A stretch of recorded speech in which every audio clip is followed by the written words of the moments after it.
Salut. Alors le sujet de la semaine est intéressant et mériterait plus d'une petite vidéo, mais je vais essayer de faire synthétique. Oui, je tourne au fond d'une cave, ouais. F2M ou M2F, est-ce le même combat? Alors clairement je peux résumer par non, à cause de quoi? Du patriarcat. Voilà, merci, c'est tout pour moi, à la semaine prochaine. Bon, sérieusement, le patriarcat fonctionne dans un seul sens. Oui, désolé, le sexisme anti-homme, c'est comme le verbe pleuvoir à la première personne. Ça n'existe pas et ça n'a aucun sens. Et je pense que la façon dont les hommes trans et les femmes trans subissent le patriarcat n'est pas du tout la même. Oui, en fait, ça va être très centré binaire, ce que je vais dire. Il y a les hommes et il y a les femmes. Parce que nos dominants ne considèrent même pas l'existence des personnes non binaires. Donc je peux pas vraiment en parler sous ce prisme, vu que les personnes non binaires sont aussi considérées selon la binarité, donc soit selon leur assignation, soit ce que les gens perçoivent au faciès. Être non-binaire, c'est cool! Vu qu'on est dans une société patriarcale, les hommes dominent et les femmes sont inférieures.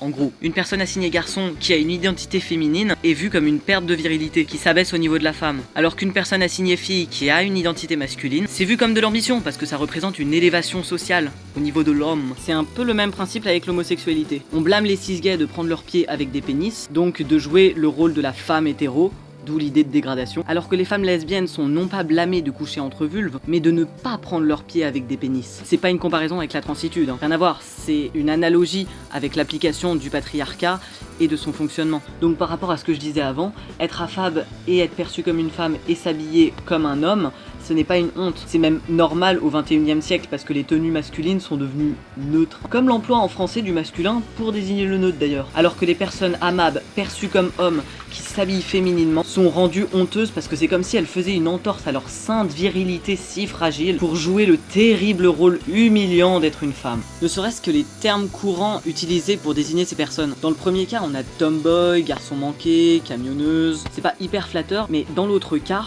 on dit pas fille manquée par exemple, ou genre shoppingeuse. Non, là on tombe dans des termes violents et rabaissants comme shemale, travelo ou d'autres insultes homophobes assez fleuries. Dans les problèmes rencontrés, j'ai déjà parlé d'identification, de passing et de privilèges dans ma vidéo Être perçu comme cis.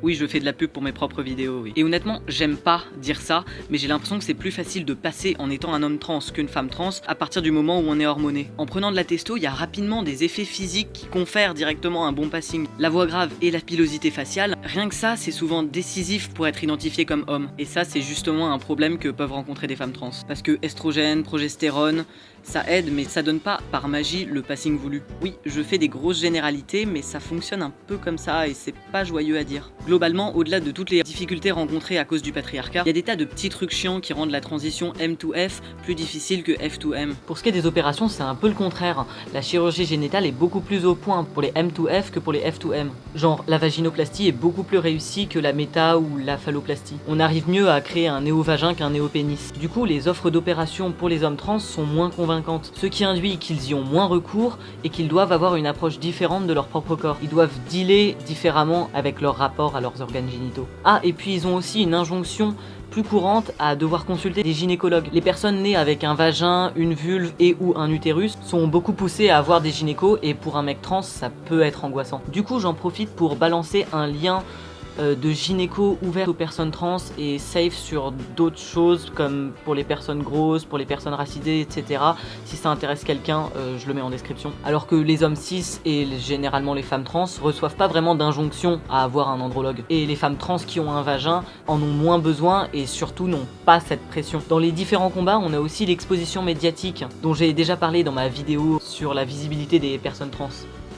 Les mecs trans sont moins médiatisés et comme je le disais dans ma précédente vidéo sur la méconnaissance que j'avais des personnes trans avant, les femmes trans ont une médiatisation assez négative, dégradante et exotisante. Du coup, elles subissent davantage de transphobie en vertu de leur visibilité, tandis que les F2M galèrent encore à exister dans le paysage des médias. Finalement, un point sur lequel les personnes trans ont toutes le même combat, c'est pour la reconnaissance de leur existence, de leur légitimité, à avoir accès à des droits fondamentaux, comme pouvoir obtenir des papiers officiels avec leur prénom choisi, la mention de sexe et d'état civil, ou même leur absence, selon leurs souhaits, et le respect auquel elles devraient tout avoir droit, d'où les revendications de textes de loi en notre faveur. Voilà, bon c'est un peu une réponse de dissertation, oui, non, peut-être, on sait pas, il y a des points communs, il y a aussi des différences, mais c'est un petit peu ça. Je suis hyper désolé pour la qualité de cette vidéo, mais totalement pourrie, dégueulasse, où on voit que dalle, on voit rien, c'est affreux.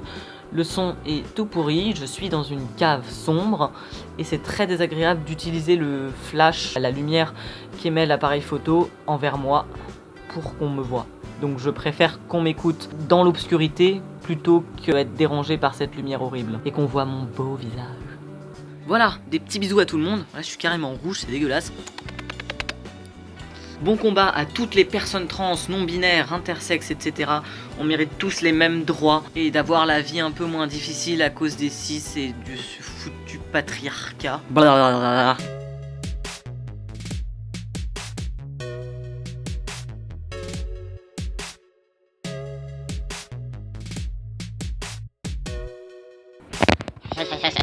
Vous voulez venir dans ma cave sombre?